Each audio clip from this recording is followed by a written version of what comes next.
Olá, alunos da terceira série do ensino médio. Sejam todos bem-vindos a mais uma aula de matemática. Eu sou a professora Inês e o tema da nossa aula hoje é Gráfico de Funções Reais, Comportamento. Esta aula faz parte do ciclo Aprendendo com o SAEB. Ele é composto de resolução das atividades desta avaliação externa. Esta aula é gravada, então, a qualquer momento, você pode parar o vídeo para rever um slide, uma explicação, depois dá o play e continua, certo? Então, separe folhas para anotações, lápis, borracha, caneta e vamos começar. Vamos iniciar vendo a habilidade desta aula. EM13 MAT 510. Investigar conjuntos de dados relativos ao comportamento de duas variáveis numéricas, usando ou não tecnologias da informação e, quando apropriado, levar em conta a variação e utilizar uma reta para descrever a relação observada. Muito bem, então vamos para a nossa primeira atividade. Atividade 1. No gráfico abaixo, para quais valores de x está representado o crescimento da função do primeiro grau? Muito bem. Aqui nesse gráfico, observe que o eixo x, eu tenho valores numerados de 1 até 6, que são pontos dessa função, unidos com pontos lá do eixo y.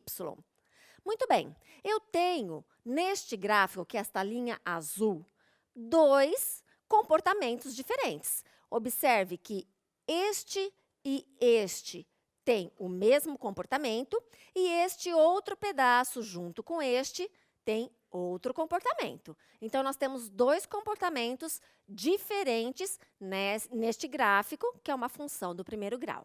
Então, o que eu preciso saber para responder esta atividade? Nós temos que lembrar que a função do primeiro grau ela é da forma y igual a vezes x mais b, e nós temos algumas características.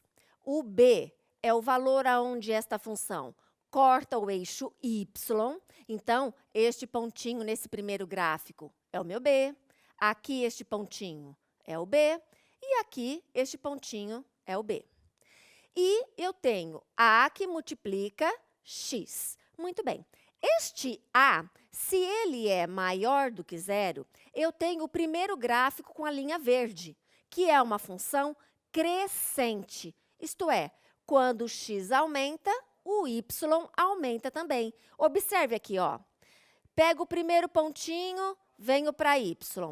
Se eu aumentar e pegar o próximo ponto, o y também vai aumentar. Então, quando a é maior que zero, a função é crescente. Então, x aumenta, y aumenta. Quando a é menor do que zero, a função é decrescente. Observe o gráfico com a linha vermelha. Quando o x aumenta, o y diminui. É verdade, professora? É, vem aqui comigo, ó. Pego um valor de x qualquer, este. Vou lá no y. Deu esse.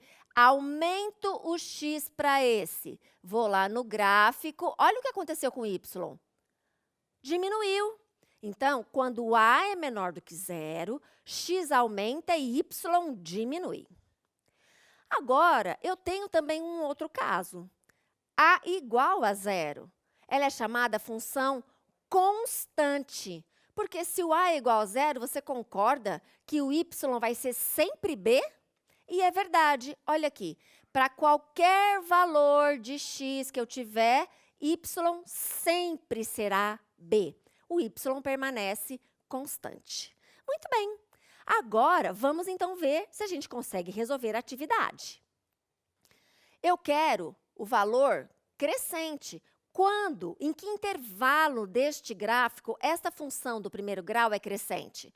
Eu tenho que lembrar, quando x aumenta, y aumenta. E tenho que lembrar que a função é desse tipo. Ah, então não está tão difícil, porque eu tenho aqui Entre 1 e 2, eu tenho a função crescente. E entre 4 e 5, também tenho a função crescente.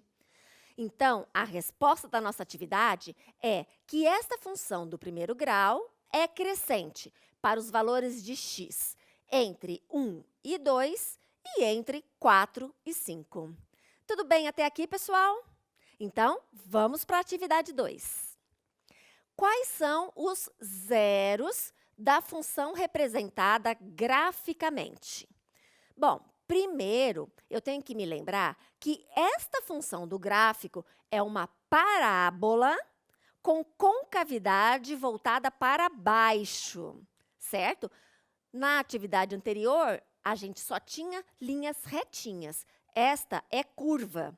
Tudo tranquilo até aqui? Bom, eu preciso também saber como que eu encontro esses tais zeros que ele quer. Então, observe. Zeros de uma função são pontos nos quais a função cruza o eixo x. São pontos do tipo x com zero. Então, por exemplo, se eu tiver a função linear, eu tenho este ponto vermelho, que é um x com zero. Então, ele é um zero da função. Ou neste gráfico também função linear da direita, eu tenho um outro pontinho vermelho, que também vai ter um valor de x e y será zero. Agora, eu vou pensar, então, na função quadrática, que é esta parábola que eu falei para você, que é a da nossa atividade. Lembra que na parábola, ela pode ter concavidade voltada para cima, como é este gráfico com a linha verde da esquerda, ou concavidade voltada para baixo, que é o gráfico verde da direita. Muito bem. Neste caso destes dois gráficos, eu estou mostrando quando esta parábola tem dois zeros. Isto é, ela corta o eixo x em 2 pontos. Mas não se esqueça que essa parábola ainda tem outras 2 formas de aparecer no gráfico. Você se lembra? Vamos lembrar. Eu posso ter ainda uma parábola que apenas toca o eixo x em um único zero, ou ainda posso ter uma outra parábola que é flutuante. Quando ela é flutuante, ela não corta o eixo x. Então, ela não tem zeros. Mas ela tem vértice e tem gráfico, certo? Então, vamos resolver a atividade? Vem comigo. Vou procurar, então, os pontos aonde essa função corta o eixo x. Tenho este pontinho e este. Então, vamos ver as coordenadas. Deste primeiro pontinho, está exatamente aonde os eixos se cruzam. Isso significa que eu estou no ponto 0, 0. E o segundo pontinho à direita é o ponto 5 com o zero. Então, os zeros dessa função são o 0, 0 e o 5 com o zero. Tudo tranquilo até aqui? Ótimo! Espero que vocês tenham gostado desta aula e não perca a próxima aula do ciclo Aprendendo com o Saeb. Até mais, pessoal! Tchau, tchau!